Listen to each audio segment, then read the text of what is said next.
This is a foreshadowing for the Prime Minister of what is going to come under a Trump administration.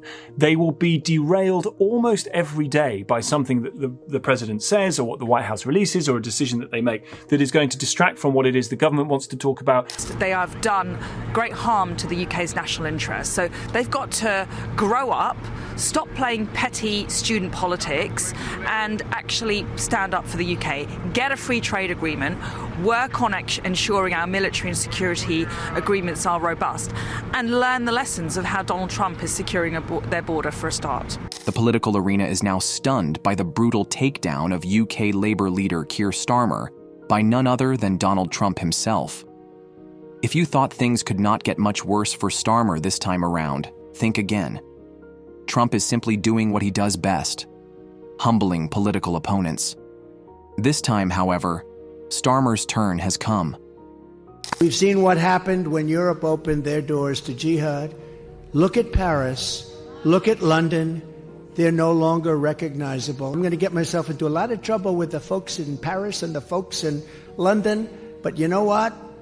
They are no longer recognizable, and we can't let that happen to our country. We have incredible culture, tradition. Nothing wrong with their culture, their tradition, and I'll never let it happen to the United States of America. Ouch. Trump has no chill.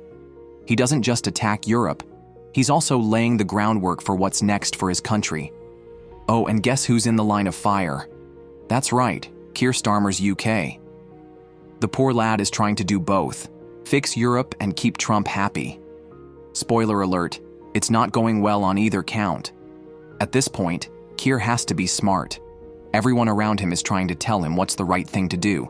That is, if he would listen, of course. We couldn't do it because we were still part of the European Union. But now we're freed. We're not part of the EU's common commercial policy. We can negotiate our own trade deals.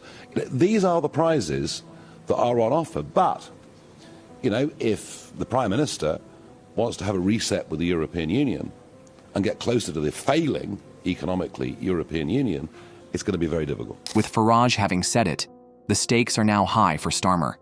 He's trying to manage the UK's relationship with the US and Europe, and for the moment, one gets the feeling it's about to collapse.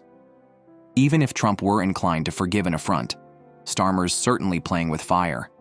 That had the Chagos Island deal gone through ahead of the inauguration, which is what Starmer was trying to do, the special relationship for the next 4 years. Because Trump would have seen it as what? Betrayal. British interests, betrayal of American interests, and frankly, betrayal of Western interests. That island, that military base, is the most important strategic base America has around the world. And if you think about it... Now that is an awkward position to find oneself in. Trump will certainly operate behind the scenes, for if Starmer doesn't implement the other Chagos Islands deal, it would be viewed by Trump as a betrayal of British, American, and Western interests. Starmer, quite frankly, has this mess on his hands, and it seems to be getting worse. And the fact that Starmer is calling out Trump's decisions right now is not helping his case at all. I have, from the last few weeks, two images fixed in my mind. The first is the image Emily Damari reunited with her mother, which I found extremely moving. The second was the image of thousands of Palestinians literally walking through the rubble to try to find their homes and their communities in Gaza. They must be allowed to rebuild, and we should be with them in that rebuild on the way to a two-state solution. Starmer is trying to be this voice of reason, but Trump, my friend, has a one-track mind. Two-state solution. That kind of talk doesn't jive with Trump. Starmer will be steamrolled if he doesn't know how to tackle these problems with the same bluntness as Trump. Before focusing on Trump, though, Starmer needs to clean up the mess in his own party. Now, the year that has just begun is bringing more trouble, it appears, for the British Prime Minister Keir Starmer. Now, 20 Labour councillors have quit the party. The lawmakers are all from the county of Nottinghamshire. The reason, well, the councillors feel that the Labour Party has abandoned what they are describing as traditional Labour values under the leadership of Keir Starmer. Now, some leaders have spent more than 4 decades with Labour before their defection, and the move has cost the ruling party its overall control of the Broxtown Borough Council. It is hard to stay politically credible when his own team turns against him. Well, quite frankly, his own party is screwing it up. and Trump is not exactly waiting for the UK to sort itself out. Each time Starmer makes a mistake, he pours more fuel onto the fire. But wait, there's been a development. Well, Downing Street have just released what they call a readout from that conversation between the two leaders, and it's very warm in tone and actually quite personal too. So it starts by saying that President Trump began by sending his condolences to the Prime Minister on the loss of his brother who died over the Christmas period, and then goes on to talk about the fact that the Prime Minister paid tribute to Trump's role in securing the landmark ceasefire and hostages deal in Gaza. The President welcomed the release of the British hostage Emily Damari and sent his best wishes to her family. They talked about working together for the security of the Middle East, as well as discussing trade and the economy, with the Prime Minister setting out how we're deregulating to boost growth. The two leaders stressed the importance of the close and warm ties between the UK and the US.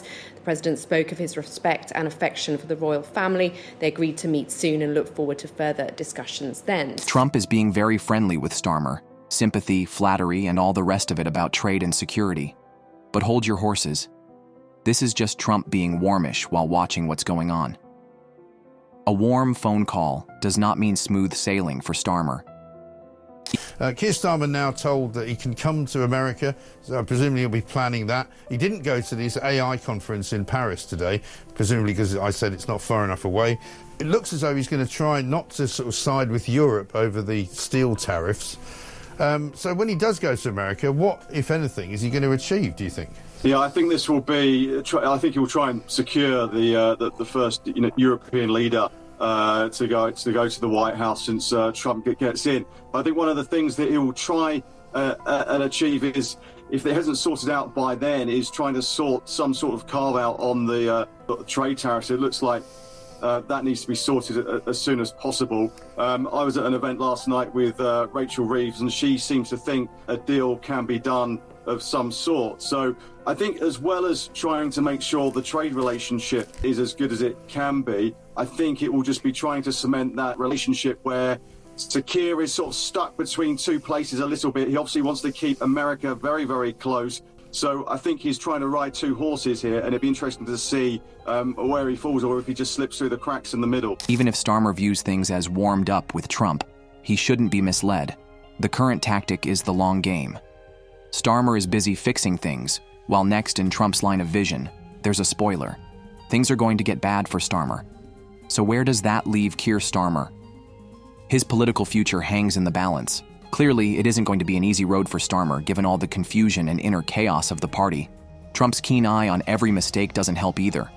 If Trump is not smoothened over, the UK might be in trouble deeper than we think.